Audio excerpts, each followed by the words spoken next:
Hello tout le monde, je vous retrouve aujourd'hui dans une nouvelle vidéo pour vous faire un vlog lecture. Je vais vous emmener avec moi pendant 2 mois et demi à travers mes lectures du moment et vous partager mes coups de cœur et mes un peu moins coups de cœur, voire déceptions. J'espère vraiment que ce style de vidéo va vous plaire. C'est un petit peu comme un readathon vlog, je sais pas si vous connaissez, mais des fois des personnes font des vlogs de lecture pendant 24 heures, 48 heures. Moi ça va être sur 2 mois et demi, c'est un petit peu plus long, mais malheureusement je lis pas de livres en 24 heures. Non, j'ai besoin un petit peu plus de temps, donc bon, je vais à mon rythme, mais au moins je lis. Donc j'espère vraiment que ça va vous plaire et c'est parti!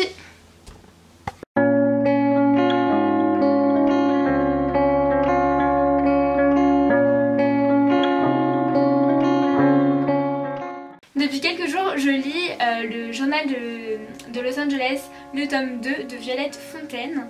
J'ai pas beaucoup avancé, j'ai un petit peu avancé, mais bon, en même temps ça fait pas longtemps que je l'ai commencé. Pour l'instant, qu'est-ce que je pourrais vous en dire? Pas grand chose. En fait, j'arrive pas trop à me remettre dans l'ambiance. C'est pas une lecture où je me dis oh vite, chouette, j'ai envie de continuer. C'est pas un coup de cœur pour l'instant.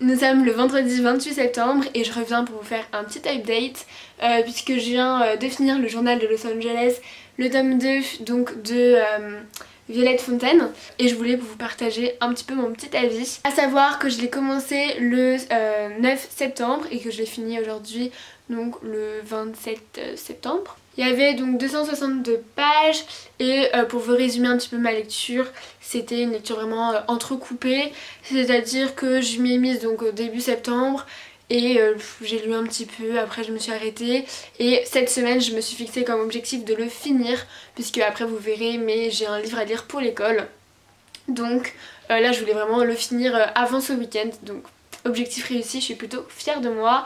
Mais c'est vrai que pour vous faire un petit bilan de cette lecture, j'ai pas passé un hyper bon moment, en tout cas c'était pas un coup de cœur du tout. Donc c'était le tome 2 et c'est vrai que c'était un petit peu enfantin. C'est-à-dire que j'ai commencé cette lecture quand j'avais 13 ans et là on est 2 ans plus tard, j'ai 15 ans, donc j'ai pas du tout les mêmes goût littéraire ou... Enfin même je trouvais que l'écriture était bien trop enfantine. Je sais pas, ça m'a pas vraiment plu. Après l'auteur a seulement 18 ans donc c'est pour ça aussi je pense, et elle écrit bien, mais disons que j'ai pas trop aimé. Je levais souvent les yeux au ciel. Je me surprenais à lever les yeux au ciel alors que bon je fais presque jamais ça, mais voilà, je lisais une phrase et puis j'étais là, oh, bon, ok d'accord. J'ai préféré le tome 1.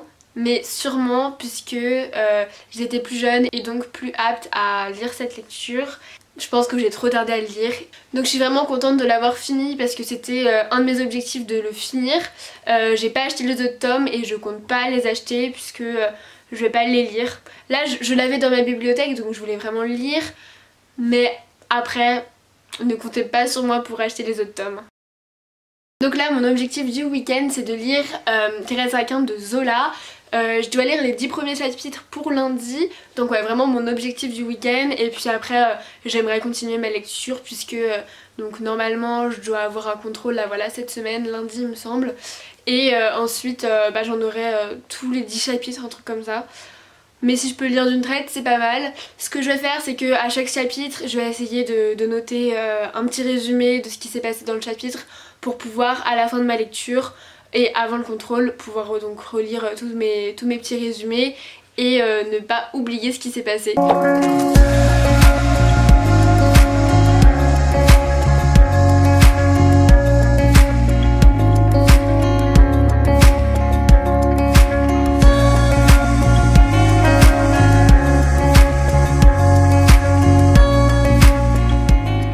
Dimanche soir, là je vais bientôt aller me coucher, j'ai des petits yeux et tout, mais je voulais vraiment vous faire un petit update puisque là je viens de finir les 10 premiers chapitres de Thérèse Raquin de Zola et donc c'est parfait, j'ai réussi mon objectif, donc hop on peut cocher le petit objectif, ça c'est fait. En tout cas en attendant c'est vraiment une belle lecture, j'aime vraiment beaucoup. J'aime beaucoup la description des personnages et tout, Et donc voilà, donc maintenant tout au long de la semaine j'ai essayé de continuer le livre, donc de pouvoir donc le terminer, ça serait cool, et je vous en reparle plus tard.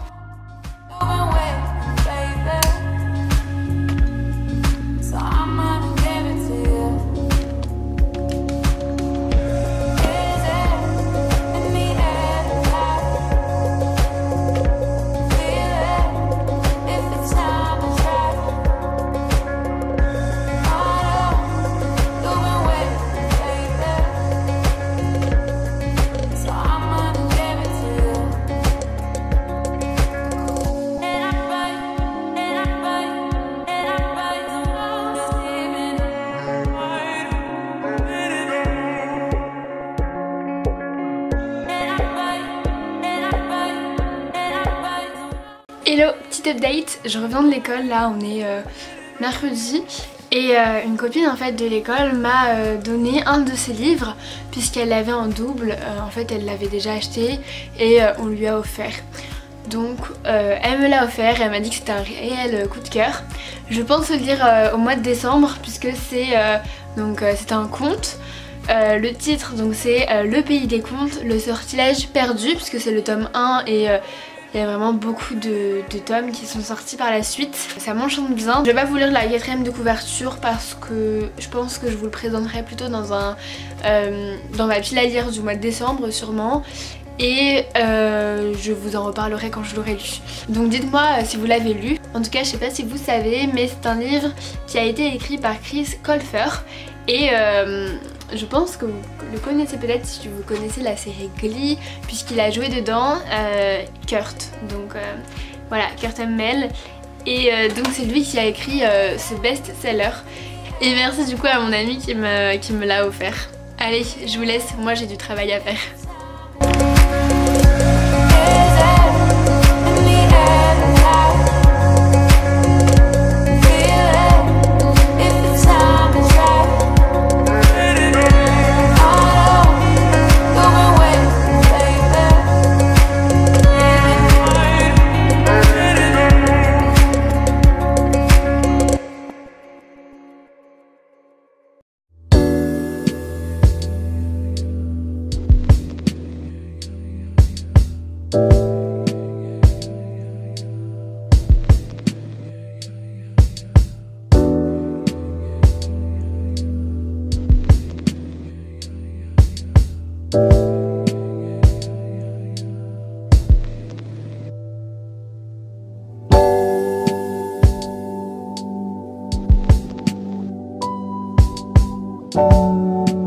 Hello, je sors de la douche, j'ai encore du noir sur les yeux parce que je me suis pas bien démaquillée, bref, j'ai vraiment une tête affreuse. Je voulais juste vous parler de quelque chose. J'ai théâtre tous les mercredis après-midi, je sais pas, je crois que je l'ai jamais dit que je faisais du théâtre. Et du coup ma prof de théâtre m'a donné un livre à lire pour le plaisir si j'ai le temps. Je sais pas si j'aurai le temps du coup entre là mercredi, on est mercredi et mercredi prochain. Mais bon, on verra. Du coup c'est Le Diable en Partage Kids de Fabrice Melchior. C'est une vieille édition, il y a plein de petites notes à elle et tout, donc j'adore ça. Enfin perso, j'aime beaucoup quand c'est noté, c'est un peu vieux comme ça. Si je le lis, j'essaierai de vous en parler un petit peu. Mais ouais, en tout cas je suis toujours en train de lire Zola. J'avais fini les 10 premiers chapitres, je crois que je vous avais fait un update par rapport à ça. Là j'essaie de continuer, je crois que j'en suis au chapitre 18, un truc comme ça. J'avance lentement mais sûrement. En tout cas ma lecture ne me déplaît pas pour le moment. J'avais une petite baisse à un moment et là ça commence un petit peu à remonter, donc c'est cool. J'arrête de parler pour ce soir et puis à plus tard.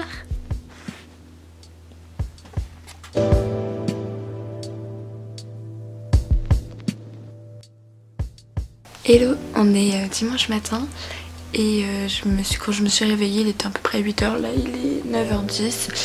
Et en fait je me suis dit que j'allais continuer un petit peu ma lecture de Thérèse Raquin. Du coup là j'ai fini une partie en fait et enfin je sais pas comment vous dire, j'ai lu tout ça. Et en fait il me reste encore à peu près la moitié. Mais j'ai pas envie de continuer puisque c'est vraiment lourd quand même et j'ai envie de passer à une autre lecture. En plus pour ce vlog comme ça vous fera un petit peu plus de contenu. Peut-être que je reprendrai un petit peu plus tard, mais de base je vais que lire les 10 premiers chapitres pour mon contrôle de lecture et puis j'ai voulu quand même continuer et donc là j'en suis au chapitre 24-22, donc je reprendrai peut-être plus tard, mais là comme on est vraiment dans la période d'automne et tout, j'ai vraiment envie de lire les livres que j'avais prévus sur ma pile à lire. Donc je vais faire ça. Là j'ai encore ma voix matinale, c'est horrible. Désolée, et ma tête aussi matinale. Et puis peut-être que ce soir ou cet après-midi je reprendrai avec un nouveau livre. En tout cas aujourd'hui j'ai vraiment un planning chargé au niveau de révision, parce que beaucoup de boulot. Je voulais vous faire un petit update aussi sur la pièce de théâtre que je vous avais parlé la dernière fois. Donc en fait cette pièce, je vous avais dit que c'était Le Diable en partage, Kids. Mais en fait c'est 2 pièces de Fabrice Melchior. Il y a Le Diable en partage et Kids. Et en fait celle que ma prof m'avait dit de lire c'était Kids.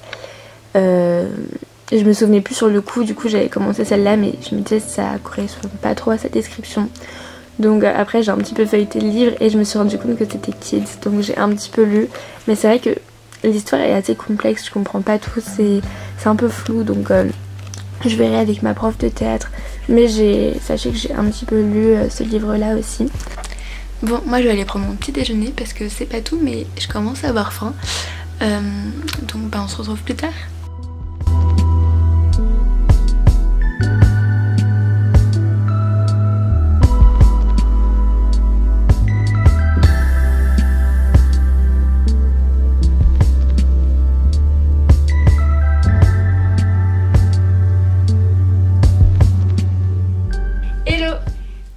Dire, ça fait longtemps que j'ai pas pris la caméra pour ce vlog. On est le lundi 28 je crois. Vous n'avez pas vu puisque la dernière fois que je vous ai pris c'était il y a à peu près 2 semaines, un peu moins, 1 semaine et demie. Et c'était même pas moi qui parlais, non c'était juste un petit chat et la présentation de ce beau livre qui est Meurtre mode d'emploi. Depuis je l'ai saigné, il est vraiment génial, c'est une superbe lecture. Je l'ai pas encore fini parce que j'étais en vacances, du coup j'ai pas pu lire tous les jours, mais j'ai quand même bien avancé. C'est un livre donc écrit par Holly Jackson, donc du titre Meurtre mode d'emploi, entre parenthèses à l'usage des jeunes filles. C'est le premier livre donc de cet auteur et il est juste incroyable. Donc c'est un livre qui a 522 pages. J'en suis actuellement à la page... Attendez, j'ai l'impression que j'ai perdu mon marque-page. Oh oh. Je crois que j'en étais à un peu plus de la 3e partie, donc... mince. Ah non, c'est bon. Ok, c'est bon. Donc j'en suis à la page 350. Donc il me reste un peu moins de 200 pages. J'ai hâte et en même temps j'ai pas hâte de le finir parce qu'il est vraiment trop bien. J'arrête de parler maintenant parce que je vous donnerai mon avis général à la fin du livre. Mais c'est vrai que c'est une très belle lecture pour l'instant et je pense que ça va pas s'arrêter là.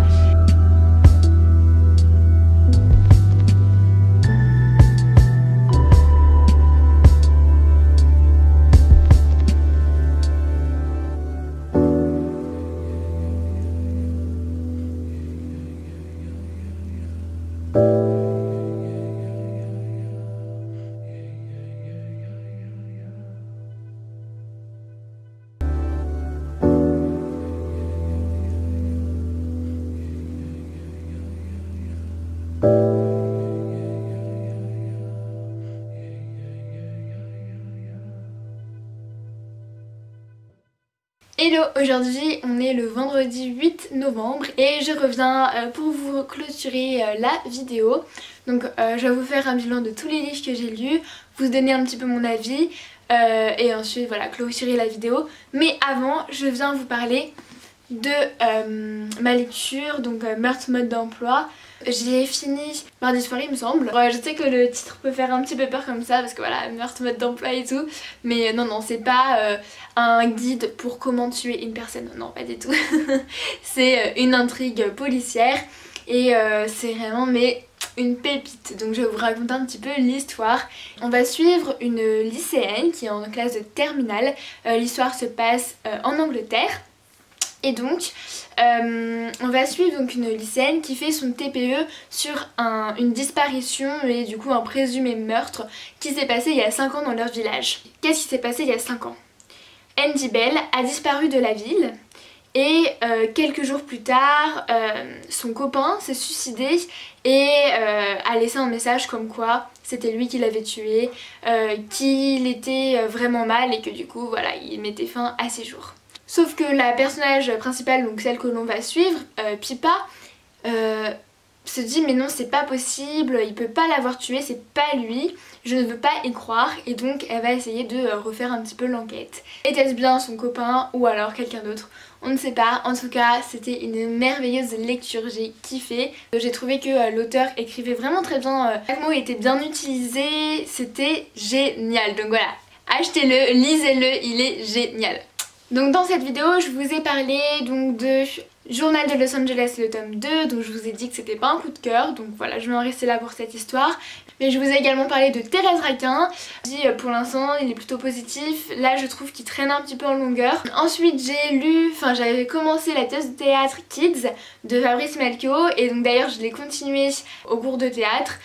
J'ai beaucoup mieux compris cette fois-ci puisqu'on était avec ma prof et tout. Ensuite donc j'ai lu donc celui-là, un vrai coup de cœur comme je vous l'ai dit. Voilà, j'espère vraiment que cette vidéo vous aura plu, que ça vous aura donné envie de lire puisque c'est un petit peu l'objectif, je trouve que c'est toujours sympa. Et voilà, c'est tout, donc n'hésitez pas à me dire dans les commentaires ce que vous avez pensé de la vidéo et je sais pas si ça va être possible mais je pense que je vais vous faire une vidéo bonus ce mercredi là, alors restez connectés et je vous dis à la prochaine, bye!